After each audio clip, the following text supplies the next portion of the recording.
Namaskar warriors. I welcome you all to the ATP Warriors platform where we rise with the knowledge and humanity.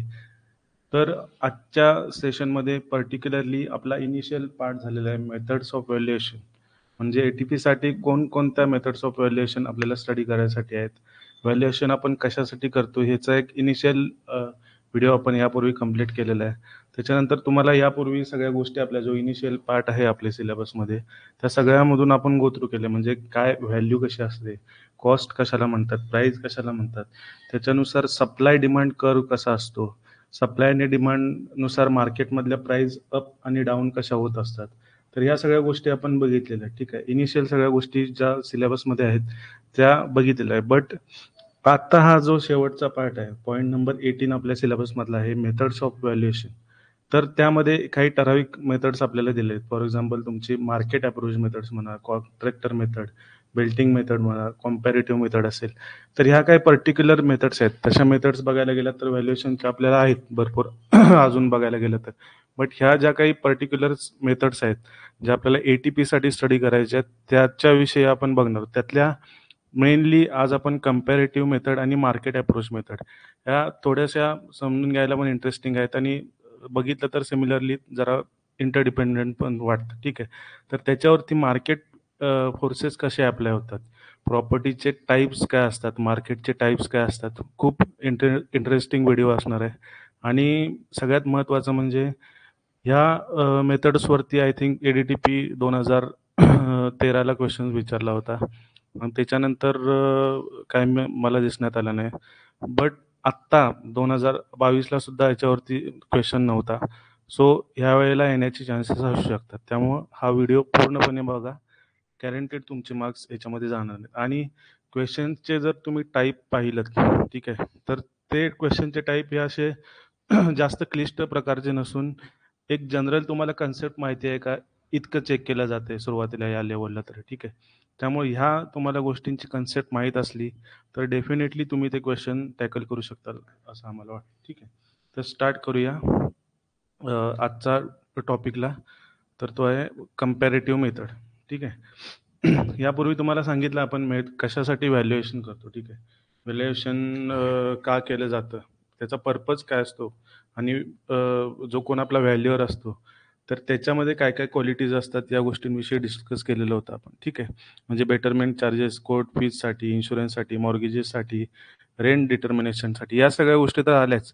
पण त्यातल्या त्यात ज्या method defined method दिल्यात आपल्याला त्यातल्या सुरुवातीची मेथड त्यांनी दिली कम्पॅरेटिव्ह मेथड. तर याच्यामध्ये नावातच तुम्हाला सगळं दिसतंय की कम्पॅरेटिव्ह मेथड म्हणजे काय.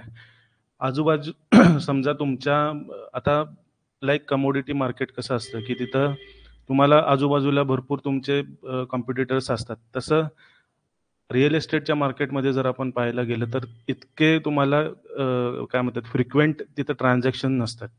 त्यामुळं फॉर एक्झाम्पल एखाद्या प्रॉपर्टीचं जरी ट्रान्झॅक्शन झालं म्हणजे एक व्यवहार झाला तरी तो इतरत्र म्हणजे सगळीकडे असा एक प्लॅटफॉर्म नसतो की ज्याच्यावरती आपल्याला माहीत पडेल की ते इथे एवढे व्यवहार झालेत. आता ह्या ASR वगैरे ज्या गोष्टी आल्यात जिथं मिनिमम प्राइस आपल्याला ठरवून दिलेली असते की ट्रू मार्केट व्हॅल्यू एवढी असणार तुमची म्हणून हे ठरवून दिलेले असते. तर त्या इव्हॉल्व झालेल्या कन्सेप्ट आहेत. बट ह्या बेसिक एक कोअर एक कन्सेप्ट म्हणून काय असतं तर त्याच्या दृष्टिकोनातून आपण आज स्टडी करणार आहोत कम्पॅरेटिव्ह मेथडची. तर ह्या गोष्टी स्टडी करताना काही तुम्हाला टर्म्स माहीत असणं खूप गरजेचं आहे. तर त्यातली 2022ला एक डायरेक्टली एक टर्म विचारली होती, रिटर्न फ्रंटेज म्हणजे काय. तर ह्यामध्ये तुम्हाला आता मी सांगतो ही डायरेक्टली इमेज तुम्ही लक्षात घ्यायची आहे. इमेज फक्त डोळ्यासमोर ठेवल्यात ना आणि मी काय सांगतोय हे ऐका, त्याच्यानुसार तुम्हाला डेफिनेटली ही गोष्ट लक्षात राहील. ठीक आहे, समजा तुमची एखादी प्रॉपर्टी आहे आणि एका कॉर्नरला फेसिंग करते. ठीक आहे, ह्याच्या समोर हा एक रस्ता आहे आणि हा बाजूला एक रस्ता आहे. मग इथं आपल्याला रिटर्न फ्रंटेज याचा अर्थ काय घ्यायचा नेमका की तुमची प्रॉपर्टी फेस करते हा प्रायमरी तुमचा एक झाला, प्रायमरी ॲक्सेस झाला. ठीक आहे, आणि प्रायमरी ॲक्सेस सोडून तुमचा सेकंडरी ॲक्सेसला पण फेस करते. तर ह्याच्यामुळं झालंय असं की ह्या प्रॉपर्टीला इथून पुढे जाऊन आपण बेल्टिंग मेथड बघणार. ठीक आहे, बेल्टिंग मेथडमध्ये काय असतं नेमकं, तुमच्या रोडच्या इमिडिएटली लागून जो काय तुमचा बेल्ट असतो त्याची व्हॅल्यू सगळ्यात जास्त असते. ठीक आहे, मग इथं तर 2 रोड आलेत आणि दोन्ही रोडच्या एकदम बाजूला लागून असणारी म्हणजे ही कमर्शियल दृष्टीने एकदम खूप फायद्याची प्रॉपर्टी आपल्याला ठरते. ठीक आहे, या प्रॉपर्टीचे जर लोकेशन चांगलं असेल एखाद्या शहराच्या मध्यवर्ती भागी जर ही प्रॉपर्टी असेल तर त्याची आपल्याला प्राइस सुद्धा व्हॅल्यू सुद्धा जास्त मिळते. ठीक आहे. तर रिटर्न फ्रंटेज हा आपण एक कन्सेप्ट त्याची रीड करून घेऊया, त्याच्यानंतर तुम्हाला मी इन डिटेल सांगतो. ठीक आहे. तर काय म्हणतायत ते, a plot with a return frontage has a secondary road or access point along with primary providing additional access and potentially increasing plot value. म्हणजे काय म्हणतात, रिटर्न फ्रंटेजचा जो तुमचा प्लॉट असतो त्याला सेकंडरी रोड पण सुद्धा असतो, हा सेकंडरी रोड सुद्धा असतो प्रायमरी रोड सोबत. आणि अल्टिमेटली हे दोन रोड असल्यामुळे जनरली तुम्ही हा कॉर्नरचा प्लॉट लक्षात ठेवा, म्हणजे तुम्हाला रिटर्न फ्रंटेज लक्षात राहील. आणि हे दोन रोड असल्यामुळे अल्टिमेटली ह्या प्लॉटची ही तुमची प्राइस वाढते किंवा व्हॅल्यू वाढते व्हॅल्युएशन करताना.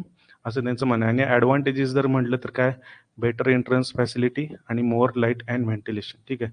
कारण इकडच्या लोकांना पण येणारं ही ॲक्सेसिबल आहे. जर समजा एखाद्या त्यांनी जर स्टोअर हा इथल्या प्रॉपर्टीच्या मालकांनी जर समजा इथं एखाद्या ब्रँडचं शोरूम टाकायचं ठरवलं, तर इथल्या लोकांना सुद्धा रोड टच असल्यामुळे बेटर ॲक्सेसिबिलिटी असते तिथं, बेटर एंट्रन्स फॅसिलिटी असते, इकडच्यांना सुद्धा इथून जाता येतं. सो हा प्लॉट हा कमर्शियल दृष्टीने हा खूप जास्त इम्पॉर्टंट असतो. आणि ऑब्व्हियसली रोडला टच असल्यामुळं कुठले अशी ह्या प्रकारचं इथं प्रॉपर्टी आहे बघा, आजूबाजूला दुसऱ्या बिल्डिंग्स वगैरे असल्यामुळे लाईट अँड व्हेंटिलेशनचा थोडाफार फरक पडतो, बट तो प्रकार इथं उरत नाही. ठीक आहे.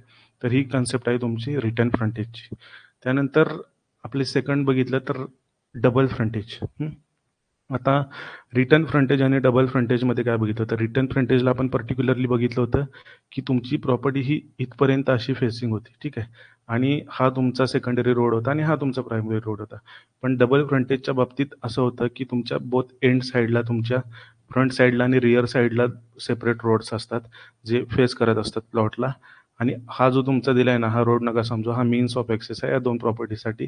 त्यांनी काय त्यांच्या संगनमताने केलेला असेल, तो मीन्स ऑफ ॲक्सेस आहे. बट पुढून आणि पाठीमागून दोन्ही बाजून ॲक्सेस त्याला हा सब डबल फ्रंटेज म्हणतो. डेफिनेशन बघू आपण याची. A plot with a double frontage has two separate roads or access points, one at the front, हा झाला तुमचा फ्रंटचा झाला, हा ॲक्सेस झाला फ्रंटचा, and another at the rear, हा तुमचा रिअर पाठीमागच्या बाजूचा हा रोड झाला. Increasing the plots value and potential uses. ठीक आहे. सिमिलरली आता इन जनरल जरी तुम्ही बघायला गेलं तर आपल्याला माहिती असतं रोड साईड जे प्रॉपर्टीज असतात त्यांची जनरली व्हॅल्यू ही खूप जास्त असते. कॉमन सेन्सने जरी लक्षात ठेवलं तुम्हाला या गोष्टी कळून जातील.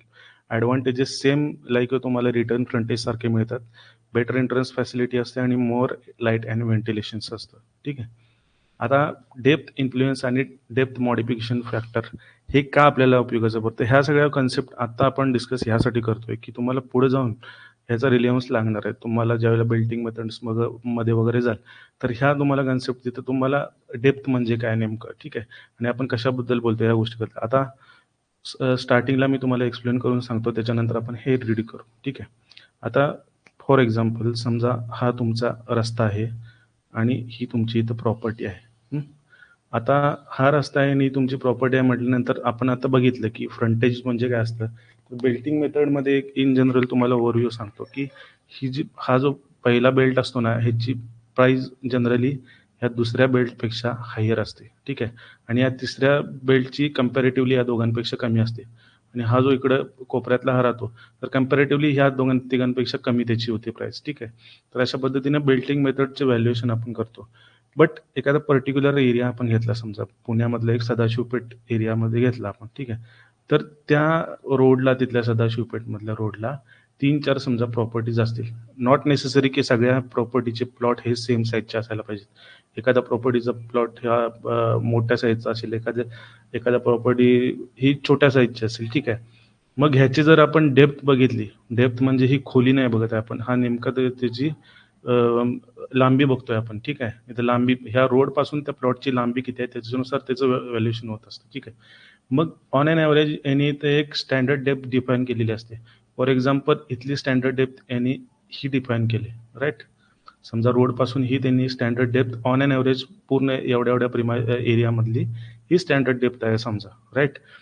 तर ह्या स्टँडर्ड डेप्थपेक्षा जर तुमचा एखाद्या, फॉर एक्झाम्पल असं असं बनवू शकतं की एखाद्याचा फ्रंट बेल्ट हा कमी आहे, इथपर्यंतच आहे समजा. ठीक आहे. मग आता हा फ्रंट बेल्ट कमी आहे म्हणजे याचा अर्थ काय होतो की एवढ्याच जागेची व्हॅल्यू तुमची जास्त होते हां. आणि इथून पाठीमागं जो जागा आहे, even if it is a standard depth, तरी पण ही व्हॅल्यू ह्याच्यापेक्षा कंपॅरेटिव्हली कमी असते. ठीक आहे. इथली पाठीमागची व्हॅल्यू ह्याच्यापेक्षा कंपॅरेटिव्हली कमी असते.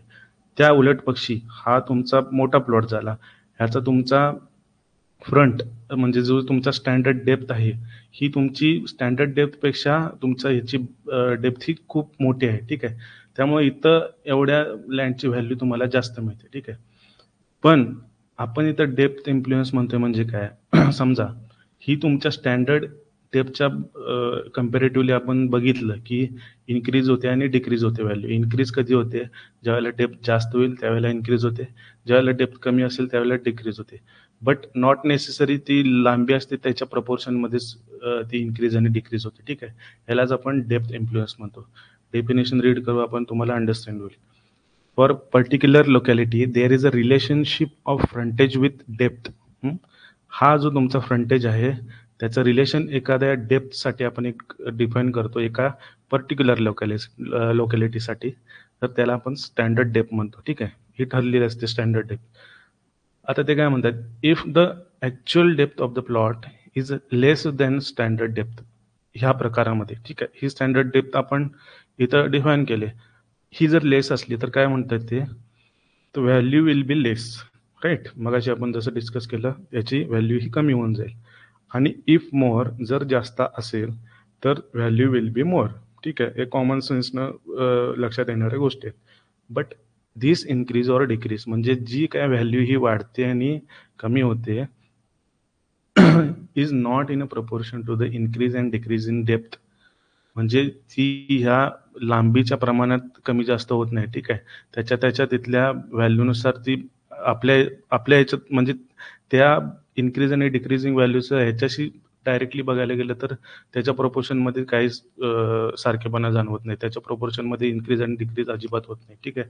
जसा बेल्ट आहे त्यानुसार ती व्हॅल्यू इन्क्रीज आणि डिक्रीज होते. तर ह्या फिनॉमिनालाच आपण काय म्हणतो, तर डेप्थ इन्फ्लुएन्स म्हणतो. ठीक आहे. ही गोष्ट आय होप तुम्हाला समजली असेल सगळ्यांना. त्यानंतर तुमचा डेप्थ मॉडिफिकेशन फॅक्टर. तर डेप्थ मॉडिफिकेशन काय factor, the relationship between frontage and depth of the land is express by the depth modification factor. आता हे जे आपण रिलेशनशिप मगासपासून इथं आपण डिस्कस केलं आहे, याला आपण डेप्थ मॉडिफिकेशन फॅक्टरमध्ये आपण एक्सप्रेस करतो. ठीक आहे.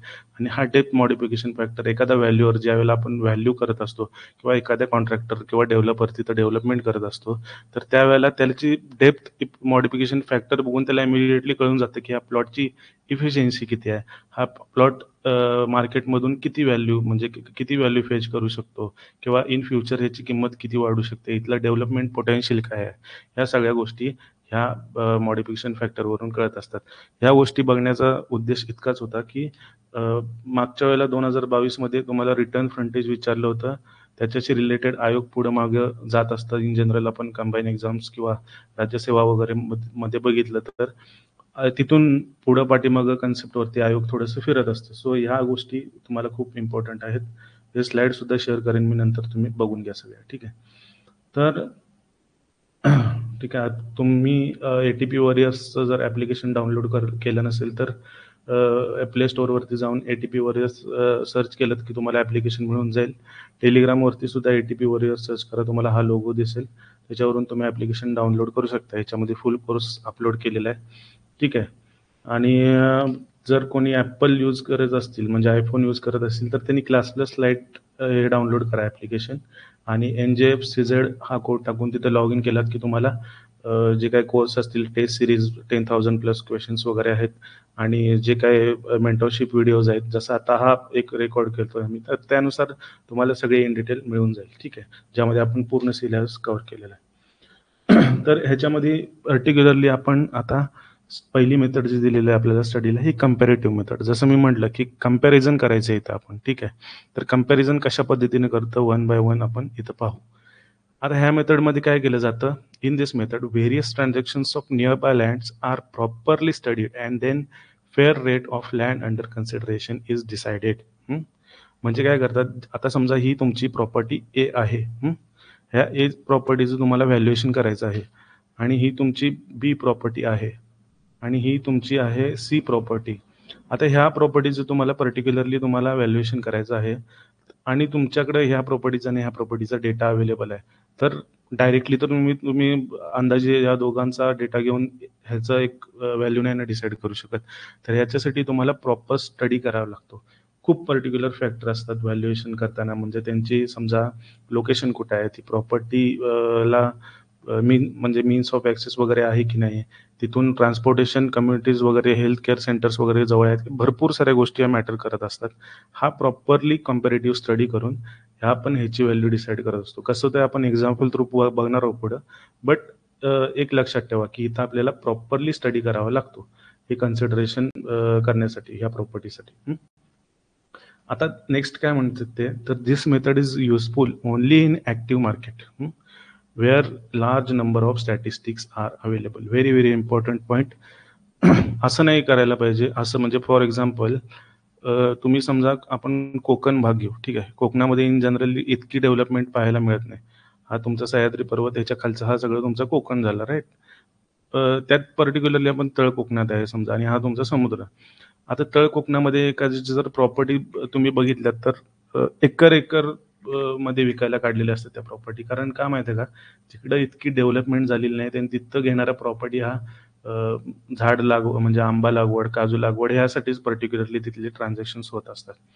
पण तिथली तुम्ही व्हॅल्युएशन करायला गेलात समजा कम्पॅरेटिव्ह मेथडमध्ये, 8-9 वर्षातनंच तिथे एखादी इकडची जमीन विकली गेली आहे, त्याच्यानंतर समोरची जमीन विकलीच गेलेली नाही, तर तुम्ही कंपॅरिझन करणार कसं ना. तिथं ॲक्टिव्ह मार्केट पाहिजे, तिथं कन्सिस्टंट सेल तुमचा असायला पाहिजे, नंबर ऑफ ट्रान्झॅक्शन्स तुमचे झालेले असायला पाहिजेत चारी बाजूनी, किंवा तुमच्याकडे तेवढा डेटा अवेलेबल असायला पाहिजे.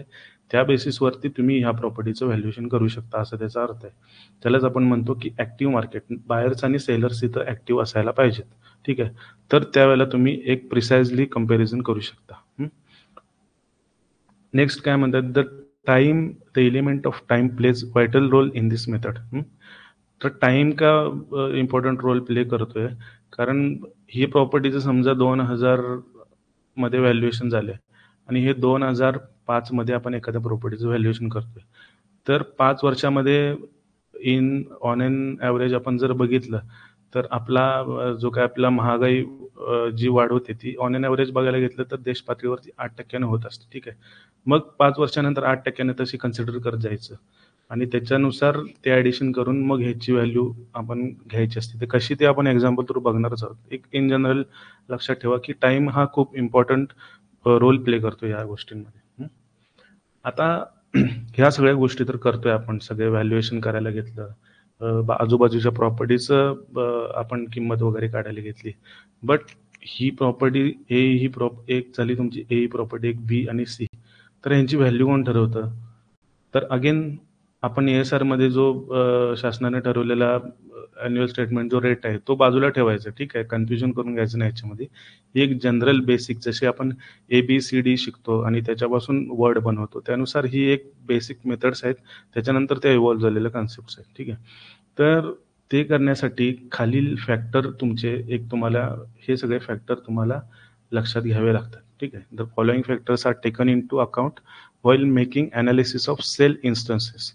फॉर एक्झाम्पल आपण इथं असं कन्सिडर करूया, वॉटरचा फॉर्म्युला असतो H2O. आपल्याला शाळेत असल्यापासून माहिती आहे, एखादाच क्वचित कोणीतरी असेल त्याला वॉटरचा फॉर्म्युला माहित नाही. तर ह्याच्यामध्ये काय असतं, आपल्याकडे हायड्रोजनचे 2 मॉलिक्युल्स असतात आणि ऑक्सिजनचा 1 मॉलिक्युल असतो, ठीक आहे. ह्या दोघांचं कॉम्बिनेशन मिळून आपल्याला पाणी तयार होतं, ठीक आहे, वॉटर तयार होतं ना. आता मी जर असं म्हटलं की मला हायड्रोजन एकच घ्यायचं आहे पाहिजे इथं आणि ऑक्सिजन पण एकच पाहिजे, तर तो काय होणार, OH होणार, राईट.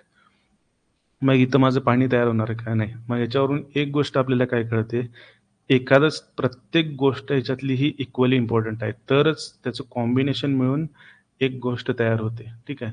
तसंच व्हॅल्युएशन आपण करताना किंवा एखादी व्हॅल्यू ठरवताना त्या प्रॉपर्टीचं लोकेशन काय आहे, ती कोणत्या ठिकाणी स्थित आहे प्रॉपर्टी.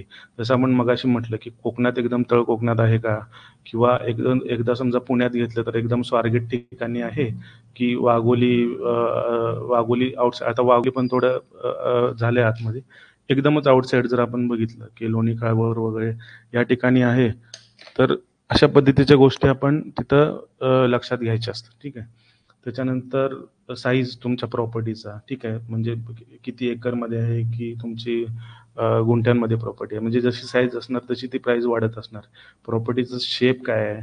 काय-काय ठिकाणी तुमचा व्याघ्रमुखी असतो शेप, काय-काय ठिकाणी गोमुखी असतो, ट्रायंग्युलर शेप असते, ट्रॅपेझॉइडल शेप असते. तर काय प्रत्येकाच्या बिलीफ आहेत वेगवेगळे कशा प्रकारचा प्लॉट घ्यायचा किंवा काय त्याच्यानुसार सुद्धा व्हॅल्यू इवन इफ तुमची समजा प्रॉपर्टी कोअर लोकेशनला पण असेल आणि त्याचा शेप इरेग्युलर असेल, ठीक आहे, तर त्याची काय व्हॅल्यू असेल का? टाउन प्लॅनिंग स्केलमध्ये आपण हेच तर पाहिलं ना, की तुमचा ओरिजिनल प्लॉट हा तुमचा इरेग्युलर शेपमध्ये असतो, राईट? आणि तो तुमचा फायनल प्लॉट होतो हा थोडासा शेपमध्ये होतो, म्हणून तर त्याची व्हॅल्यू इन्क्रीज होते ना. म्हणून शेप जसा असेल तुमच्या प्रॉपर्टी त्या प्रकारे त्याचं तिथं व्हॅल्यू ठरत असते.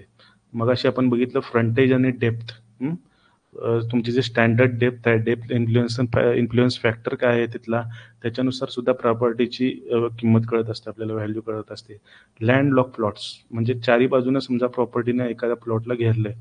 UDCPR मध्ये आपण शिकलोय हे लँड लॉक प्लॉट म्हणजे काय असतं, ठीक आहे. हा लँड लॉक प्लॉट असला तुमच्या चारी बाजूनं समजा घेरलंय, मीन्स ऑफ ॲक्सेसच नाही या प्लॉटला जायला, तर कोणी जास्त किंमत देईल का जरी कुठं असो प्लॉट, ठीक आहे. नेचर ऑफ सॉईल, पाणथळ जमीन आहे का तिथं मस्त ड्राय जमीन आहे ज्याच्यावरती कुठलेच ओलावा धरत नाही. तर ह्या सगळ्या गोष्टी ऑल टुगेदर एकत्र येऊन त्या प्रॉपर्टीची म्हणजे त्या जमिनीची त्या प्रेमाइसची व्हॅल्यू ठरवत असतात, ठीक आहे. म्हणून हे स्टोअरचं एक्झाम्पल तुम्हाला सांगितलं. एखादं जरी याच्यामध्ये ॲबसेंट असेल तरी सुद्धा सगळ्या बाजूने गोष्टी ढासळतात, ठीक आहे. म्हणून नोट दिलेली आहे इथं की if anything is absent it becomes a hurdle. थोडंसं त्रासदायक होतं आपल्याला ते. तर नेक्स्ट तुम्हाला म्हटलं होतं की आपण एक्झाम्पल थ्रू बघू कशा पद्धतीने वर्क केलं जातं. जस्ट एक मिनिट द्या मला. चार्जिंग फक्त ऑन करतो, एकच मिनिट.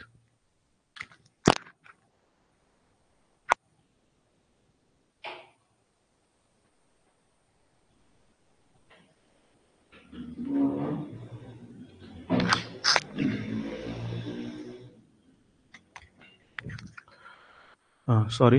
तर एक्झाम्पल आपण जर पाहायला गेलं तर पहिला रीड करू प्रॉब्लेम काय आहे आपला, त्याच्यानुसार तुम्हाला आत्ता मगासपासून जे आपण इतकं डिस्कस केलंय तर त्याचा पूर्ण अंतर्भाव येऊन जाईल याच्यामध्ये सगळं, ठीक आहे.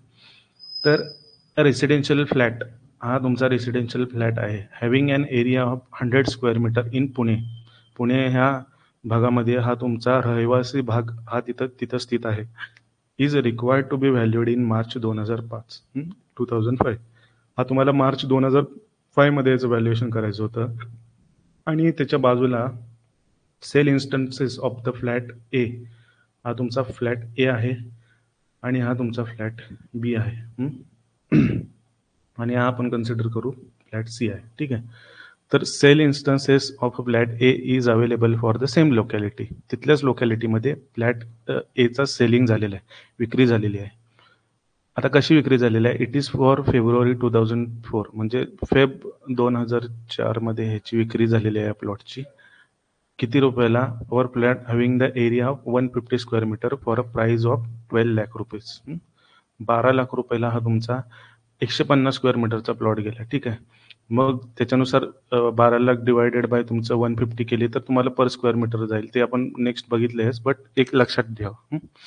त्याच्यानंतर तुमचा दुसरा फ्लॅट आहे हा बी, ठीक आहे. हा सोल्ड केला आहे तुम्ही ऑक्टोबर 2004 मध्ये 5,40,000 रुपयामध्ये, ठीक आहे. आणि हा 60 स्क्वेअर मीटरचा आहे, म्हणजे 9,000 रुपये पर स्क्वेअर मीटर इथं तुमची व्हॅल्यू येईल जाईल. आपण नेक्स्ट बघू, ठीक आहे. तर ह्या गोष्टी काय आल्या, तर हा आपण एक इमेज पद्धतीने तुमच्या लक्षात ठेवायचं झालं तर हा तुमचा प्रॉपर्टी ए आहे जी तुमची 12 लाख रुपयाला सेल झाली, आणि तुमची प्रॉपर्टी बी आहे आणि ही तुमची प्रॉपर्टी सी आहे, जी आपल्याला आता विक्रीला काढायची आहे. आणि ह्या दोघांना कम्पॅरेटिव्ह करून आपण त्याची व्हॅल्यू ठरवणार आहोत आता. तर सोल्युशन बघितलं तर आपण फ्लॅट एचा रेट किती आला, जर डिवाइड केलं 12 लाखाला डिवाइड केलं तुम्ही 150 स्क्वेअर मीटरनं, तर 8,000 स्क्वेअर मीटर फेब्रुवारी 2004 मध्ये पर स्क्वेअर मीटर त्याची व्हॅल्यू आली. आणि बी साठी तुमची 9,000 स्क्वेअर मीटर ऑन ऑक्टोबर 2004 आली. सिम्पल कॅल्क्युलेशन्स आहेत, ठीक आहे. आता ही कॅल्क्युलेशन तर आपण केली, बट एक वर्ष वाढ झालं ना इथं. 2005ला आपण त्याचं व्हॅल्युएशन करतोय.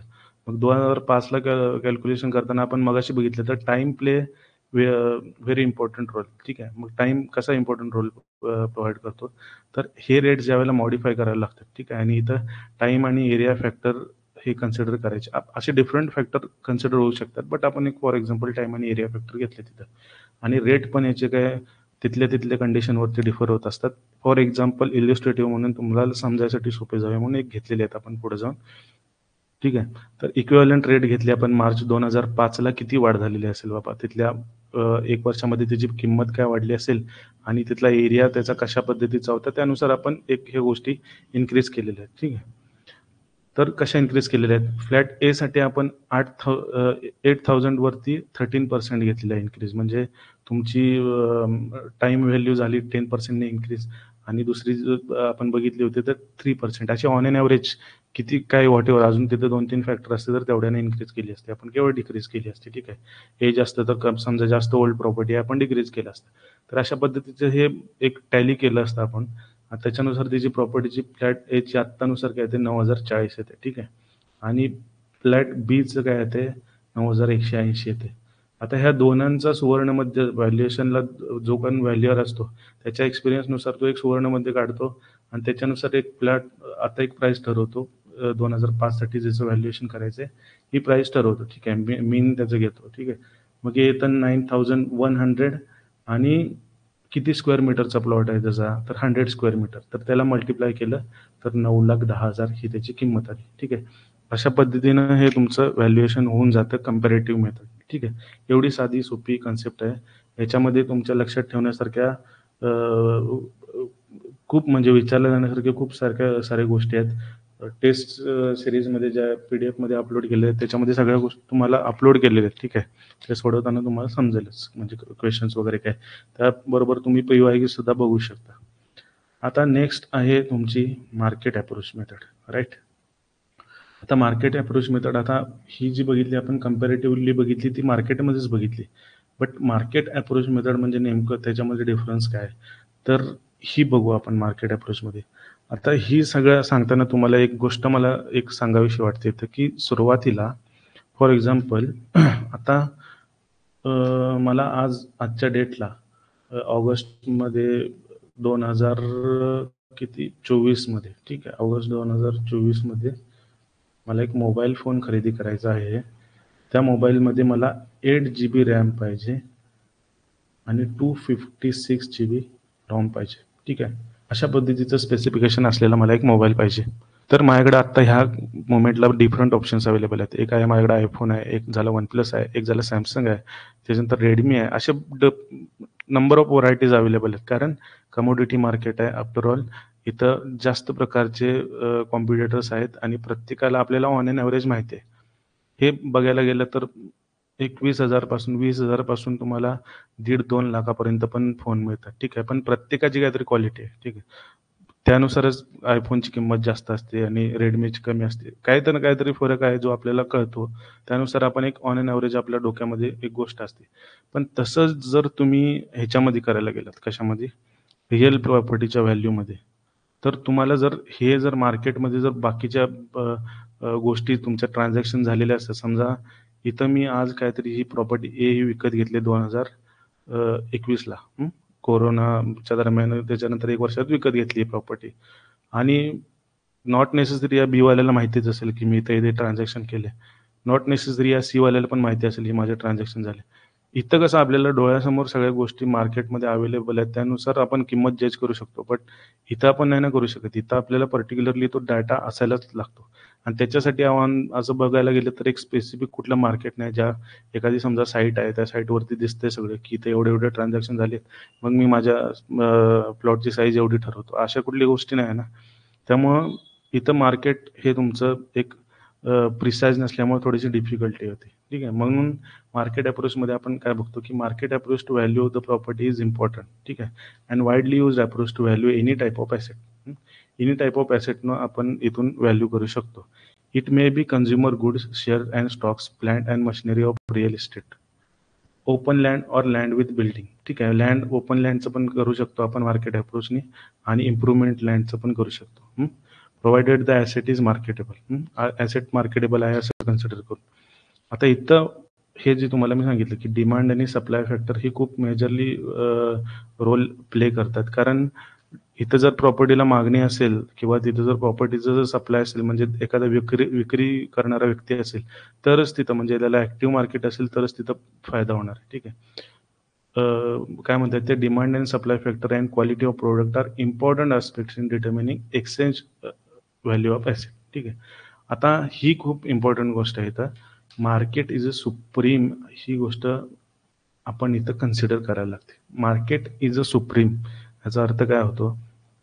आता शेअर मार्केट, स्टॉक मार्केटचं आपण एक्झाम्पल घेऊ. स्टॉक मार्केटमध्ये मॅनिप्युलेशन खूप असतं म्हणतात. मॅनिप्युलेशन खूप असतं म्हणजे काय? समजा एखादा रिटेलर वगैरे आला, एखादा कोणीतरी व्यक्ती आला, एकदमच त्यानं 2-3 कोटी शेअर विकत घेतले. अचानक 10 रुपयानं काय होईना तर शेअरची प्राइस वाढते. ठीक आहे. तर हे तुमचं झालं मार्केट एकदमच अनस्टेबल झालं. ठीक आहे. एक तुमचं चालू होतं मार्केट एकदमच अनस्टेबल झालं. बट हे तुम्ही असं लँडच्या बाबतीत किंवा ह्याच्या बाबतीत नाही होऊ शकत, रिअल इस्टेटच्या बाबतीत. कारण त्यानं किती जरी करायचा प्रयत्न केला तरी विलिंग बायर असायला लागतात तिथं. ठीक आहे. आणि एकदमच त्यानं घेतले विकत म्हणून इतर फॅक्टर चेंज होतील असं सुद्धा नसतं. ठीक आहे. म्हणून इथं मार्केट हे सुप्रीम कन्सिडर केलं जातं. इवन इफ स्टेट गव्हर्नमेंटनं जरी मोठ्या बल्क प्रमाणात लँड जरी तिथं खरेदी केली तरी सुद्धा ते थोड्या काळासाठी इन्फ्लुएन्स करून जातं. म्हणून ही concept market is a supreme, म्हणजे मार्केटचे राजा कोण आहेत? तिथले बायर्स आणि तिथले सेलर्सच तिथे ठरवणार आहेत की योग्य किंमत काय असेल, कशा पद्धतीनं वर आणि खाली प्राइस जाईल. ठीक आहे. is applicable as all apparent factors are considered by buyers as well as sellers while settling final price of the asset. ठीक आहे. ही गोष्ट होती तिथं. आता market approach to the value of the property is important and favored approach of valuation by valuers and courts. हा विचार statement टाकून एखादा क्वेश्चन विचारलं तर त्यात स्टेटमेंट टाकलं जाऊ शकतं. का म्हणतोय मी हे? मी टाकलंय म्हणून टाकलं जाऊ शकतं नाही, स्टँडर्ड बुक्स मधून उचललेले स्टेटमेंट्स आहेत. राईट. तर this approach is less subjective and more analytical. तर हा अप्रोच हा तुमचा ॲनालिटिकल बाबतीत, आता तुम्हाला एक मी पुढे जाऊन एक छोटी गोष्ट सांगणार आहे. त्या गोष्टीवरून तुम्हाला व्हॅल्युएशनकडे आपण पाहायचं कसं, ही गोष्ट तुमची क्लिअर होऊन जाणार आहे. तर सब्जेक्टिव्ह नसून हे ॲनालिटिकल आहे. इथं तुमचा जो कोण व्हॅल्युअर आहे त्याचे इंटेलेक्च्युअल लेवल आणि त्याचा एक्सपिरियन्स किती आहे त्याच्यावरती तुमच्या ह्या गोष्टी डिफर करत असतात. Valuer has to rely on market instances. ज्या त्या पद्धतीनुसार त्या पद्धतीनं त्याला मोल्ड करता आलं पाहिजे स्वतःला. Basically there are 2 methods under market approach of valuation. पहिली आहे तुमची कंपॅरिझन, सेल्स कंपॅरिझन मेथड आहे, आणि दुसरी आहे तुमची development method or residual method. आता तुम्हाला मी सांगितलं होतं की 2013ला बघा ह्या डेव्हलपमेंट मेथड और रेसिड्युअल मेथडवरती क्वेश्चन आला होता. जवळपास 10 वर्ष, 12 वर्ष झाली, 11 वर्ष झाली, म्हणजे जेवढ्या एक्झाम झाल्यात त्यात परत रिपीटेड एवढा क्वेश्चन आलेला नाही, त्यामुळे इम्पॉर्टंट आहे, विचारला जाऊ शकतो क्वेश्चन. आता आपण सप्लाय आणि डिमांड फॅक्टर, तुम्हाला मी मागासपासून म्हणत होतो की willing buyer, willing seller, active market, buyers market, sellers market, ह्या गोष्टी काय असतात त्याच्यानुसार आपण कशा प्रॉपर्टीचं हे, इवन इफ आपण ह्या सगळ्या गोष्टी बघितल्या आहे, सप्लाय अँड डिमांडचं तुम्हाला मी लाईव्ह एक्झाम्पल दिलं होतं, लाईव्ह मार्केटमध्ये जाऊन दाखवलं होतं की कशा पद्धतीनं बायर्स जास्त असले किंवा सेलर जास्त असले तर प्राईस कशा फ्लक्च्युएट होत असतात. बट तरीसुद्धा आपण बघूया. ठीक आहे. तर स्टॉक मार्केटचंच एक्झाम्पल इथं घेऊ आपण. तर बायर्सना काय म्हणतात? बुल म्हणतात. बिअरला सेलर्सला बिअर म्हणतात. ठीक आहे. ह्या गोष्टी लक्षात ठेवू नका, फक्त एक तुम्ही कन्सेप्ट म्हणून समजून घ्या. तर कशा पद्धतीचे टाईप्स ऑफ मार्केट्स असतात तिथं? तर एक असतं तुमचं बायर्स मार्केट, एक असतं तुमचं सेलर्स मार्केट, आणि एक असतं तुमचं स्टेबल मार्केट. ठीक आहे. आता असं का दिलं? आता एक इन जनरल तुम्हाला सांगतो, एक टेंडन्सी असते इकॉनॉमिक्समध्ये, आपण जर बघितलं ना, काय म्हणतात की मागणी जास्त असली आणि पुरवठा कमी असला, काय म्हणतोय बघा, मी नीट ऐका. मागणी जास्त असली आणि पुरवठा कमी असला तर वस्तूची किंमत ही वाढते. आणि मागणी कमी असली आणि पुरवठा जास्त असला तर वस्तूची किंमत कमी होते. फॉर एक्झाम्पल ह्याच्यापेक्षा तुम्हाला व्यवस्थित समजून येण्यासाठी आपण म्हणतो की ATPची ॲडव्हर्टाइजमेंटच आली नाही, आणि टेस्ट सिरीज वगैरे असतं, म्हणजे काय व्हॉट एव्हरचे कोर्स वगैरे असतील, हे खूप जास्त प्रमाणात सेलिंग केले जातात, बट ह्या स्टुडंटची मागणी कमी आहे. त्यामुळे हिची किंमत अल्टिमेटली कमी ठेवावी लागते. आणि समजा फॉर एक्झाम्पल मागणी खूप कमी आहे आणि काय आपण स्टार्टिंगला बघितलं होतं की मागणी जास्त आहे आणि पुरवठा कमी आहे. म्हणजे 1-2च टेस्ट सीरीज अवेलेबल आहेत. एटीपीची ॲडव्हर्टाइजमेंट आली समजा, तर अल्टिमेटली याची 20,000, 30,000, 40,000 व्हॉटएव्हर जी काय प्राईस असेल, आणि मागणी जर कमी असेल आणि कोर्सेस जास्त असतील तर प्राईस कमी होणार. बट ह्या केसमध्ये आपण बघा थोडंसं इथं कन्फ्यूज होण्याचे तुम्हाला जास्त चान्सेस आहेत. बायर्स मार्केट म्हणजे काय? मागणी जास्त असते असं नाही, ठीक आहे. सेलर्स मार्केट म्हणजे काय? पुरवठा जास्त असतो असं नाही. स्टेबल मार्केट म्हणजे काय? तिथं बाईंग आणि सेलिंग होतच नाही एकदम टोटली असं नसतं, ठीक आहे. या गोष्टी कशा असतात नेक्स्ट आपण स्लाइडवरती बघणार आहोत. बट इथे एक लक्षात ठेवा की बायर्स मार्केटमध्ये प्राईस ह्या डिक्रीज होत असतात, ठीक आहे. सेलर्स मार्केटमध्ये प्राईस ह्या वरती जात असतात आणि स्टेबल मार्केटमध्ये प्राइजेस या स्टेबल राहिलेल्या असतात, ठीक आहे. तर नो बाईंग आणि नो सेलिंग होत असतं. तर कसं आपण नेक्स्ट काही फ्यू स्लाइड्समध्ये आपण बघणारच आहोत.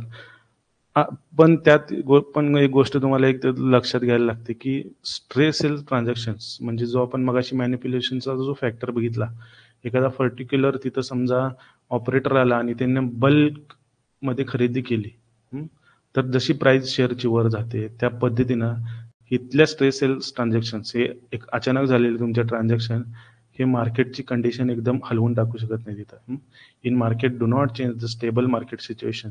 Exceptions of people, expectations of people about likely to fall in a price of real estate in near future results in stable market condition.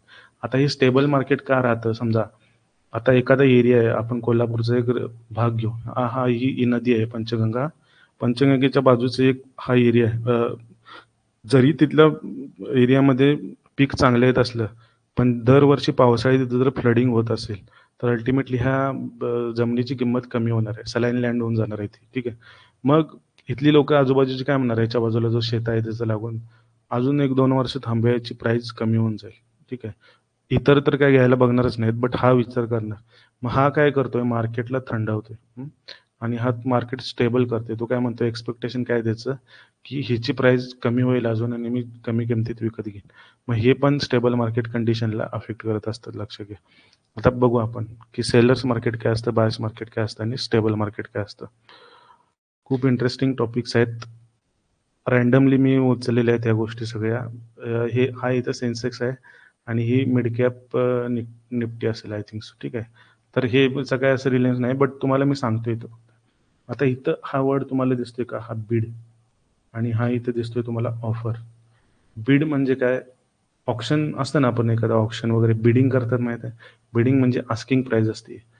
आता इथं बघा तुम्हाला दिसते का? 145 रुपयाला 2 ऑर्डर आहेत. 120 क्वांटिटी इथं मागतोय. त्याप्रमाणे हे सगळ्या क्वांटिटी बघा. तर टोटल इथं बायर्स आहेत 71,32,000, ठीक आहे. आणि इथं जर तुमचे सेलर बघितलं, इव्हन इफ हा 145 रुपयानं सेल करतो, आस्किंग प्राइस आहे याची, हा ऑफर करतोय की नाही बाबा 150लाच विकणार आहे मी, याची प्राइस हायर आहे, ठीक आहे.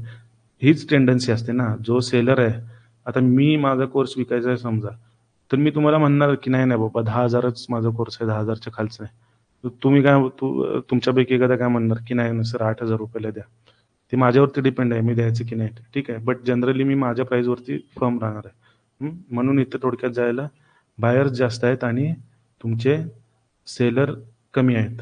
मग ज्यावेळेला बायर जास्त असतं, सेलर कमी असतं, त्यावेळेला आपण मगाशी काय सांगितलं, प्राइस ही वाढते. मार्केट वर गेले बघा इथं, ठीक आहे. प्राइस ही जनरली वाढते. मग ह्याला आपण सेलर्स मार्केट म्हणतो. म्हणजे ज्याच्याकडं कोर्स आहेत, ज्याच्याकडे टेस्ट सिरीज आहेत, तो इथं राजा असतो, त्याचं मार्केट असतं, असा त्याचा अर्थ आहे. दुसरं झालं तुमचं बायर्स मार्केट. बायर्स मार्केट म्हणजे काय? बायर्स हा राजा असतो, ठीक आहे. खूप सारे सेलर्स आहेत तिथं. आता ह्याचा मार्केट बंद असल्यामुळे मला तसं स्क्रीनशॉट भेटला नाही, बट अदानीचा एक आपण शेअर पकडू. हिंडनबर्गचे रिपोर्ट आले त्यामुळे शेअर घसरला या वेगळ्या गोष्टी. बट इथं आपण पाहायला गेलं तर बिडिंग प्राइस लावणारे खूप कमी आहेत, 29 क्वांटिटीज आहेत तिथं. पण सेल करणारे बघा जास्त आहेत. हे सेल का करणारे जास्त आहेत माहिती आहे का? हा हिंडनबर्गचा रिपोर्ट आला होता, त्यांनी ट्वीट केलं होतं, something big is in India असं म्हणून, ठीक आहे. तर थोडाफार परिणाम होत असतो मार्केटवर, वाटेवर जिंचं काय खरं असेल कुठे त्यात आपल्याला घुसायचं नाही, बट थोडाफार परिणाम होत असतो त्याच्यावरती. तर इथं तुमचे सेलर जास्त आहेत की घ्या तुम्ही आमच्याकडून घ्या. कितीला विकतायत बघा की 1177ला. ठीक आहे, कोणी पण विकताना असं नाही म्हणणार की एकदम घे बाबा माझं 100 रुपयालाच घेऊन टाक. त्यानं पण एखाद्या वरच्या हायर प्राईजला खरेदी केलेला असतो, तो पण आपला नफा तोटा बघणार इथं. आणि आस्कर्स कमी आहेत. ठीक आहे, म्हणून इथं यांना काय म्हणतात बायर. बायर हे इथं राजा असतात. म्हणून प्राईस बघा त्यानं खाली आपोआप खाली जाते. ठीक आहे, यातल्या एकानं 1177ला ऑफर केले. होऊ शकतं इथून खाली बिडिंगची प्राइस आपण बघितली नाहीत, ऑफर प्राइस 20 पर्यंत लिस्ट असते की 1000ला पण एखादा देणार असू शकतो. ठीक आहे, तर तो नाईलाजाने विकतो इथं. मग त्याच्यानुसार भरपूर हे जण विकणार आहे, त्यामुळं ऑटोमॅटिकली काय होतं इथं विकलं कमी आले. म्हणजे जसा जसा थर कमी होत जातो मार्केटमधला तसं तसं ते मार्केट टेंडन्सी खाली होऊन जाते. ठीक आहे, म्हणून प्राइस इथं डिक्रीज होत जाते बायर्स मार्केटमध्ये. तेच आपण स्टेबल मार्केटमध्ये बघितलं तर इथं काय असतं की बायर्स आणि तुमचे कोण सेलर. एक मिनिट हा. तर तुमचे बायर्स आणि तुमचे सेलर्स हे दोघं पण ऍक्टिव्ह असतात इथं, बट सेल होत नसतो. आता हे झालं कमोडिटी मार्केट बघतोय आपण किंवा स्टॉक मार्केट बघतोय. आपल्या रिअल इस्टेटच्या ह्याच्यामध्ये असं असतं की हे दोघं ऍक्टिव्ह तर असतात, बट दोन्हीपैकी एखादा पण सेल करत नसतो आणि एखादा पण बाईंग करत नसतो. एक वेट करत असतात. ठीक आहे, डेलिबरेटली वेट करत असतात. तर ह्या गोष्टी होत असतात, म्हणून हे मार्केट ह्याला साईडवेज मार्केट म्हणतात. म्हणजे इथं गेलं बघा, इथं आला हा सपोर्ट घेतला, इथं आला हा रेजिस्टन्स घेतला, हे अशा पद्धतीनं चालत असतं. असं ह्याला म्हणतात साईडवेज मार्केट. ठीक आहे, म्हणून हे स्टेबल मार्केट. तर एक कन्सेप्ट म्हणून तुम्ही लक्षात ठेवा, फक्त जास्त डेप्थमध्ये जाऊ नका, जेणेकरून तुमच्या पूर्ण कन्सेप्ट बाकीच्या लक्षात राहायला पाहिजे. आता कमोडिटी मार्केटमध्ये आपण बायर्स आणि सेलर ॲग्री होते. आपण मागच्या व्हिडिओजमध्ये मी तुम्हाला सांगितलं की विलिंग बायर असतो एक आणि एक विलिंग सेलर असतो. ठीक आहे, त्या दोघांच्या बिड्स आणि ऑफर्स जिथं मॅच होतात, ठीक आहे, तर तिथंच ही ऑफर त्यांची म्हणजे काय म्हणतात ते त्यांचा सौदा ठरत असतो. तर बघू आपण कशाचा. आता इथं हे ए आहेत बायर्स. बायर्स कर्व आहे, त्याला बेल कर्व सुद्धा म्हणतात. तर इथं हे ए आहेत. हे बायर असे आहेत की हे म्हणतात एखाद्या वस्तूची, समजा आपण एखाद्या वस्तूची या पॅन्टची किंमत समजा आपण इथं ठरवूया की 100 रुपये. तर हे काय म्हणत असतात माहिती आहे का बायर्स, की नाही बाबा आम्हाला 40 रुपयालाच दे. पण हे इथले जे सेलर्स कर्ववरचे जे सेलर्स असतात ना, हे म्हणतात तिथं की आम्ही 100 रुपयालाच विकणार. होणार आहे का ह्यांच्या दोघांमध्ये काय ट्रान्झॅक्शन? अजिबात होणार नाही. ठीक आहे, त्यामुळे इथं तर काय ट्रान्झॅक्शन व्हायचं एकदम रेअर चान्स असतो. एखादा जर असलाच शौकीन कोणतरी, तर म्हणजे शौकीन म्हणण्यापेक्षा एखाद्याला जर एकदम गरज असलं तर देऊ शकतो 40 रुपयाला. ठीक आहे, त्यानंतर हा तुमचा बी आणि ई पॉईंट. ठीक आहे, आता इथं दोघांनी ह्यानं सुद्धा प्राइस थोडीशी कमी केलेली असते. ह्यानं समजा 80 रुपये केली प्राइस आणि ह्यानं प्राइस थोडीशी आपल्याकडून सुद्धा वाढवली असते 60 आणि 80. नॉट नेसेसरी इथं सुद्धा जास्त ट्रान्झॅक्शन होतील. ठीक आहे, मग हा पॉईंट येतो. आता आपण हा पॉईंट समजा जी पॉईंट पकडू आपण. इथं ह्या दोघांचे एक्सपेक्टेशन मॅच होतात, म्हणून ते काळ्या आणि ब्लॅक ह्यानं आपण मार्क केलेलं आहे. इथे या दोघांच्या एक्सपेक्टेशन कशा मॅच होतात, तर हा याची प्राइस करतो किती 60, समजा इथं 70 रुपये करतो. ठीक आहे, आणि हा ह्याची प्राइस वाढवतो 70 रुपये. एका पर्टिक्युलर टाइमला आल्यानंतर दोघा जणांची बार्गेनिंग मॅच होते, तिथं यांच्या दोघांमध्ये एक व्यवहार होतो. हां, ठीक आहे, तर अशा पद्धतीनं कमोडिटी मार्केटचा सिनारिओ असतो. सेम पद्धतीचा सिनारिओ आपण रिअल इस्टेट सुद्धा मध्ये आपल्याला पाहायला मिळतो. राईट, त्याच्यानंतर कुठले कुठले ॲस्पेक्ट आपल्याला मार्केट अप्रोच मेथड ही करताना, त्या पद्धतीनं व्हॅल्युएशन करताना आपल्याला कुठले कुठले ॲस्पेक्ट्स कन्सिडर केले जातात, ज्याच्यानुसार त्या प्रॉपर्टीचा आपल्याला महत्तम यूज झाला पाहिजे. ठीक आहे, हायेस्ट आणि best use of the property म्हणतात त्याला. ठीक आहे, सगळ्यात महत्तम आणि एकदम परिपूर्ण यूज असं झाला पाहिजे प्रॉपर्टीचा. हा तिथे एक गोष्ट लक्षात घ्यायला पाहिजे. कन्सेप्ट ऑफ सुप्रीमसी, जसं आपण मगाशी म्हटलं मार्केट इज अ सुप्रीम. काय आहे concept of supremacy of the market? That no one can control market. Strong market forces which are operating in the real estate market will force everyone to believe that market is a supreme. ठीक आहे, कोण पण तिथं मालिकाला लिहू देत. तुमचे real इस्टेटच्या मार्केटमध्ये तरी नॉर्मली ह्या गोष्टी पॉसिबल नसतात. एकदमच प्राइस हाईक झाल्या आणि एकदमच हे झाल्या. एक्सेप्शनल कंडिशन असू शकतात तिथं. फॉर एक्झाम्पल एखाद्या मोठ्या व्यक्तीचा बंगला आहे, त्याने सेलला काढला किंवा काय अशा एक त्याला टाइप्स ऑफ व्हॅल्यूमध्ये बघितलं त्याला काय म्हणतात किंवा काय नाही. बट इकडे ते रिलेट करू नका. इथं मार्केट इज सुप्रीम ही गोष्ट लक्षात ठेवा. इथं अजून कुठली गोष्ट बघायला लागते, जो तिथला FSI आहे त्याचा फुल युटिलायझेशन आपल्याला होतंय का, हे तर आपण बघणार ना. कारण जितका जास्त FSI यूज करणं भेटणार, तितकीच जास्त तुमची तिथं तुम्हाला जागा वापरायला मिळणार. हा तर पहिला आपल्या डोक्यामध्ये असतं, ठीक आहे. नंतर ज्या गोष्टी चॅप्टर नंबर 6 मध्ये आपण बघितल्यात की त्या बेसिक FSI आहे, त्यानंतर तुमचे प्रीमियम FSI, TDR हे विकत घेत असतात लोक, ठीक आहे. मग तिथं फुल युटिलायझेशन होत असेल तर, रिस्ट्रिक्शन नसतील तर लोक पसंती दाखवतात, ठीक आहे. आणि ओपन मार्केटमध्ये सुद्धा त्याची व्हॅल्यू अल्टिमेटली जास्त येत असते. या गोष्टी लक्षात घ्यायच्या. आता रिअल इस्टेट मार्केटमध्ये असं मगाशी तुम्हाला सांगितलं, असं कुठलंच मार्केट नाही कॉमन मार्केट की जिथे तुम्हाला कमोडिटी मार्केट सारख्या प्राइजेस मिळतात, ठीक आहे. त्यामुळे ह्या तुमच्या कंपॅरेटिव्ह लेवलमध्ये तुम्हाला ह्या सर्च कराव्या लागतात. त्याबरोबरच इतर गोष्टी सुद्धा त्याच्यावरती इन्फ्लुएन्स करत असतात. इकॉनॉमिक फॅक्टर्स म्हणा, फिजिकल आणि technical factors, social factor, legal factors, खूप साऱ्या गोष्टींचं मिळून, जर सांगितलं ना तुम्हाला मी H2O, खूप साऱ्या गोष्टींचं मिळून एकत्रितपणे त्या गोष्टींवरती ते अफेक्ट करत असतात सेलिंग आणि बाईंगवरती. आता सेल्स कंपॅरिझन मेथड आपण बघू. सेल्स कंपॅरिझन मेथड बघताना तुम्हाला एक छोटीशी गोष्ट सांगतो मी. ती छोटीशी गोष्टींवरून तुम्ही ह्या पूर्ण प्रक्रियेला जज करू शकता एकदम इझी पद्धतीने. एकदा काय होतं की अकबराचा एक दरबार चालू असतो. इथं बिरबल बसलेला असतो, इथं अकबर बसलेला असतो. इथून एक व्यापारी येतो. व्यापारी येतो आणि त्या व्यापाऱ्याच्या हातामध्ये 3 बाहुल्या असतात. व्यापाऱ्याच्या हातामध्ये 3 बाहुल्या असतात. तो व्यापारी काय म्हणतो की तुमच्या राजे अकबर, तुमच्या पूर्ण दरबारामध्ये असा एखादा बुद्धिमान व्यक्ती आहे का की ह्या 3 बाहुल्यांची मला किंमत सांगू शकते. बघा मी तुम्हाला काय सांगतो, ह्या तिन्ही बाहुल्या सेम दिसतात. असा तुमच्या दरबारामध्ये एखादी तरी व्यक्ती आहे का जो सांगू शकेल की तिन्ही बाहुल्यांची एकदम आम्हाला म्हणजे ह्याची प्राइस काय असेल, ठीक आहे, सेम दिसतात तरी सुद्धा. हा अकबर काय म्हणतो की थांब मी बिरबलला विचारतो. बिरबल ह्याला काय म्हणतो की मला 1 दिवसाचा वेळ दे, मी तुला याची व्हॅल्यू सांगतो काय आहे ती. तो व्यापारी म्हणतो ठीक आहे. दुसऱ्या दिवशी परत दरबार भरतो. बिरबल येतो आणि म्हणतो ह्या पहिल्या ज्या बाहुलीची किंमत आहे ना, याची किंमत 0 आहे. ही दुसरी जी बाहुली आहे तर ह्याची 100 होऊन किंमत आहे. आणि ही जी तिसरी जी बाहुली आहे ती इनव्हॅल्युएबल आहे. तरी पण मला याची किंमत डिफाईन करायची आहे म्हणून मी 1 दशलक्ष होऊन ह्याची किंमत डिफाईन करतो.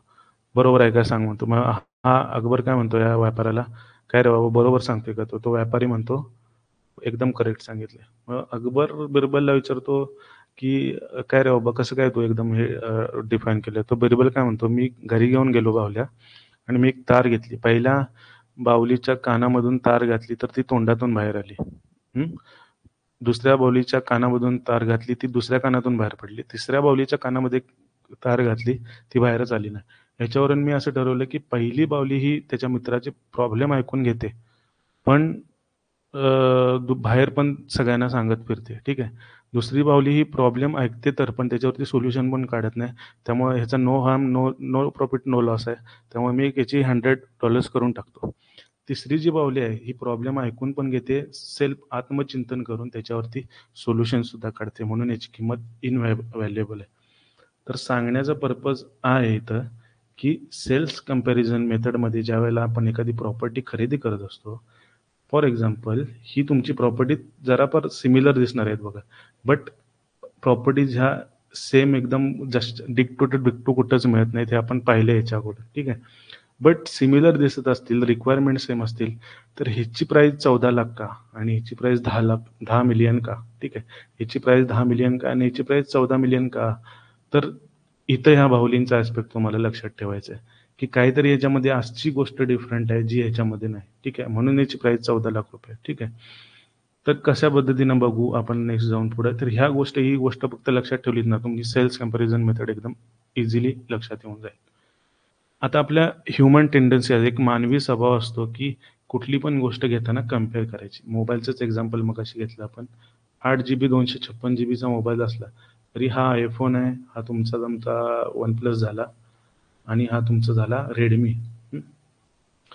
आता ऑब्व्हियसली याच्यामध्ये जरी कंपॅरिझन आपण करायला गेलं तर क्वालिटीचा खूप जास्त प्रमाणात डिफरन्स आहे. बट एक मिनिमम बघू आपण, एक रेडमीचा बघू आणि एक नोटपॅड कुठला तरी एक मोबाईल पकडा तुम्ही, ठीक आहे, जो एक समांतरच फीचर्स आहेत त्याचे.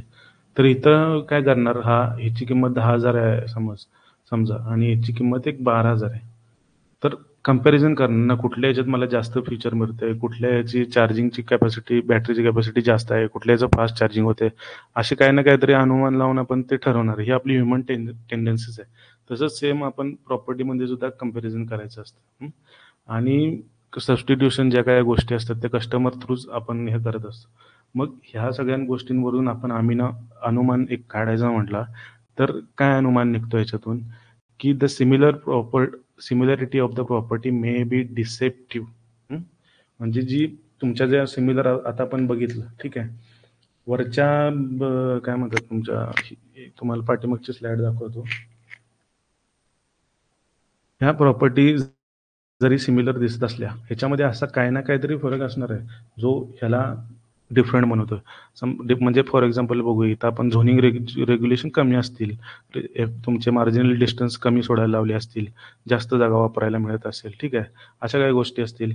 इथं मार्जिनल डिस्टन्स आवाच्या सव्वा सांगितले असतील, कमी जागा वापरायला मिळेल, काही ना काहीतरी फरक असेल जी त्या प्रॉपर्टीला डिस्टिंग बनवत असेल, ठीक आहे. म्हणून हे तुमचे प्रॉपर्टी ही डिसेप्टिव्ह असते, ठीक आहे. आता ह्याच्यावरून अजून एक गोष्ट कुठली, की लगेच बघितलं आणि 3 बाहुल्यांची लगेच किंमत सांगून दिली का प्रिपलने, तो काय म्हणाला, मला 1 दिवसाचा वेळ द्या. म्हणून इथं काय म्हणतात, valuer should not immediately jump to conclusion. लगेच अनुमानाकडे जायला नाही पाहिजे त्यांना, लगेच आम्हाला माहिती आहे चल एकदम व्हॅल्युएशन मी सांगतो, असं नाही. एक सांगोपांग विचार करून त्याच्यावरती डिसिजन घ्यायला लागतो. आणि जो एंड युजर असतो, म्हणजे जो कोण त्याचा खरेदीदार असतो, त्यानं पण विचारायला पाहिजे की हे व्हॅल्युएशनचं रिझन काय. म्हणजे अकबरानं बिरबलला विचारलं ना, की कशा काढल्या सांग बाबा व्हॅल्यू तू. तर एंड युजरचं पण काम आहे ह्या गोष्टींना कलेक्टिव्हली घेऊन ते व्हॅल्युएशन एखाद्या काय म्हणतात, एक प्रिसाइज लेवलला होत असतं ते. आता ते नेक्स्ट काय म्हणतात, की subject property has to be compared with other available sale instances having similar attributes and situated falling in the same locality. Common बघितलं आपण. Appropriate positive and negative weightages are considered to arrive a final adjusted value of the subject property. सांगितलं ना तुम्हाला मगाशी आपण काय बघितलं, की टाइम फॅक्टर कन्सिडर केला होता, त्याच्यामध्ये प्लस प्लसच केल्या होत्या सगळ्या गोष्टी आपण. पण आपण इथं ह्याच्यामध्ये बघितलं, काय बघितलं आता, की ह्याच्यामध्ये टाइम फॅक्टरमध्ये तर व्हॅल्यू वाढ झाली. पण समजा टाइम फॅक्टरमध्ये व्हॅल्यू वाढ झाली तर एज ह्याची बिल्डिंगची भरपूर समजा 28 वर्ष झाली, तर अल्टिमेटली त्याची काही ना काहीतरी व्हॅल्यू कमी होणार आहे. मग ही याच्यातून मायनस करायला लागणार. ही प्लस केली, ही मायनस केली, अजून एक काहीतरी प्लस केली, अजून एक पुढे जाऊन मायनस केली, अशा गोष्टी होऊ शकतात. त्यामुळं ह्या पद्धतीचे सगळे ॲडजस्टमेंट करून त्याचं व्हॅल्युएशन आपल्याला डिफाईन करायला लागतं. आता ही झाली तुमची सेल्स कम्पॅरिझन मेथड. त्याच्यानंतर डेव्हलपमेंट मेथडमध्ये एक सिंपल गोष्ट लक्षात ठेवायची आहे. एक तुमची ओपन लँड होती समजा ही. त्याच्यामध्ये तुम्ही इमॅजिन करायचं आहे, मी इथं जर बाबा घर बांधलं किंवा इथं तर कमर्शियल कॉम्प्लेक्स बांधलं तर मला इथे किती रुपये इन्कम जनरेट करून देईल. मग हे तुमचे बांधायचा खर्च आणि तुमचा ओरिजिनल हे ह्याच्यातून मायनस करून तुमचं जे निव्वळ नफा जो असतो हा तुमच्या डेव्हलपमेंट मेथडमधून आपण प्रॉपर्टीतनं फेच करत असतो. सेम जर तुमची तिथं तुमची समजा एखाद्या ठिकाणी ब्राउनफील्ड डेव्हलपमेंट होणार असेल, म्हणजे एक्झिस्टिंग स्ट्रक्चर तर आहे तिथं आणि त्याच्यात तुम्ही अजून ॲडिशनल एखादा फ्लोअर वाढवून वगैरे ॲडिशनल डेव्हलपमेंट करणार असाल आणि तिथं एक्स्ट्रा फॅमिली तिथं रेंटनं देणार असाल, तर त्याच्यानुसार मला प्रॉपर्टीचं इन्कम निव्वळ नफा किती येईल ह्याच गोष्टी याच्यामध्ये करायच्या, दुसरं काहीच नाही डेव्हलपमेंट मेथडमध्ये. त्यालाच आपण रेसिड्युअल मेथड सुद्धा म्हणतो. आता ह्याच्यामध्ये त्यांनी काय सांगितलं, की this method is useful for properties possessing development or redevelopment potentiality. ज्या प्रॉपर्टीमध्ये डेव्हलपमेंट आणि रिडेव्हलपमेंटची क्षमता असते अशा ठिकाणी ही युजफुल होते. ह्याला काय म्हणतात, ह्या मेथडला आपण हायपोथेटिकल बिल्डिंग स्कीम सुद्धा म्हणू शकतो. हा वर्ड येऊ शकतो बरं का विचारलं डायरेक्टली. हायपोथेटिकल म्हणजे काय, इमॅजिन करतोय इथं मी बिल्डिंग कन्स्ट्रक्ट केली तर किती जनरेट होईल इन्कम, इथं मी असं केलं याच्यावरती एक फ्लोअर वाढवला तर किती जनरेट होईल, या गोष्टी. The प्रोबॅबल increase in the net income of the property is carried out. सांगितलं ना, निव्वळ नफा आपण काढायला लागतो याच्यामध्ये after certain additions, alteration and modifications. आणि शेवटी काय करतो आपण, the difference between increase capital value, म्हणजे ओरिजिनल व्हॅल्यू आणि तुमची फायनल व्हॅल्यू, ओरिजिनल प्लॉट जी काय व्हॅल्यू आहे आणि फायनल प्लॉटमध्ये याच्यातनं मायनस. आता मी ते टाउन प्लॅनिंगच्या याच्यात लगेच जाऊ नका, तुम्हाला सांगतो एक जनरल. म्हणजे याच्यात ही तुमची जमीन झाली, हे फक्त जमीन आहे आणि ह्याच्यावरती तुम्ही घर बांधले, ही वाढलेली व्हॅल्यू किती आहे, तर ह्याच्यामधून तुमचा कॉस्ट किती आला तो ते मायनस करायचा, उरलेला असतो तुमचा निव्वळ नफा. ठीक आहे, मग त्यालाच काय आपण म्हणतो potential value of the property. पुढे आपण बघू ते इक्वेशन. आता ही मेथड अशी पण एक्सप्रेस केली जाते, A minus B is equal to C. आता ए आणि बी आणि सी काय बघा. ए म्हणजे काय, कम्प्लिटेड डेव्हलपमेंट, तुमचं घर एखादं बांधून झालंय, ह्याची किती टोटल व्हॅल्यू आहे, ह्याच्यातून टोटल एक्सपेंडिचर, हे बांधायसाठी खर्च किती आला हा त्यातनं मायनस करायचा, आणि जो तुमचा टोटल येईल जी जादाची अमाऊंट, ही तुमची value of the site of the property in its present condition म्हणतो आपण. प्रेझेंट कंडिशनमध्ये असेल, फ्युचरमध्ये इमॅजिन केले तरी सुद्धा. तर या सगळ्या गोष्टी तुम्हाला ह्या दोन्ही मेथडमध्ये विचारले जातील. पर्टिक्युलरली तुम्ही कुठलं पण रेफरन्स बुक घ्या, इव्हन रंगवाला घ्या, चक्रवर्ती घ्या किंवा बेन दत्ता घ्या, ह्या बाहेर जनरल तुम्हाला गोष्टी मिळणार नाहीत. कलेक्टिव्ह डाटा आहे हा सगळा. ठीक आहे, आणि याच्यावरती यावर्षी विचारला जाऊ शकतो क्वेश्चन, कारण बरेच वर्ष विचारलेला नाही. ठीक आहे, आता आपलं मोबाईल ॲप्लिकेशन तुम्हाला मगाशी मी सांगितलं त्या पद्धतीने तुम्ही ATP वॉरियर्स डाउनलोड करू शकता. आपली टार्गेट टेस्ट प्लस मेंटॉरशिप जी काय बॅच आहे त्याच्यावरती जर काय इंडिपेंडन्स डेचा सेल आहे, त्याच्यात 2299चा ऑफ आहे, तुम्ही जाऊन त्याच्यावरती चेकआउट करू शकता. सगळे होल सिलेबसचे मेंटॉरशिप याच्यामध्ये इन्क्लुडेड आहे, आणि होल सिलेबसचे सगळे टेस्ट सुद्धा इन्क्लूड केलेले आहेत. सोबत प्रिव्हियस इयर क्वेश्चन पेपर किंवा ऑल इंडिया जर क्वेश्चन पेपर ते असतील. सोबत सेपरेट टेलिग्राम ग्रुप आहे ज्याच्यावरती आपण करंटच्या गोष्टी किंवा एक पोल्स वगैरे शेअर करत असतो किंवा MCQs वगैरे शेअर करत असतो. ठीक आहे, तर या सगळ्या गोष्टी तुम्हाला याच्यामध्ये मिळून जाईल एकदम मिनिमम प्राईजमध्ये. ठीक आहे, खूप साऱ्या विद्यार्थ्यांनी ट्रस्ट केलेल्या जवळपास 200+ स्टुडंट्स आता करंटली ॲक्टिव्ह आहेत. ठीक आहे, तर तुम्ही सुद्धा ATPची तयारी करणार असाल तर याला जॉईन करू शकता. तुम्ही जे काय डिटेल्स पाहिजे असतील तर तुम्ही ॲप्लिकेशनवरती डाउनलोड करू शकता. आयफोनवाल्यांनी क्लास प्लस डाउनलोड करायचं आहे आणि NJFCZL हा कोड टाकायचा आहे. ठीक आहे, तर थँक्यू सो मच. टेलिग्राम आपलं जॉईन करण्यासाठी सर्च करा. टेलिग्रामवरती ATP वगैरे सर्च केले की तुम्हाला हा लोगो किंवा सिमिलर लोगो एक दिसून जाईल, तर त्याला तुम्ही जॉईन करू शकता. ठीक आहे, थँक्यू सो मच.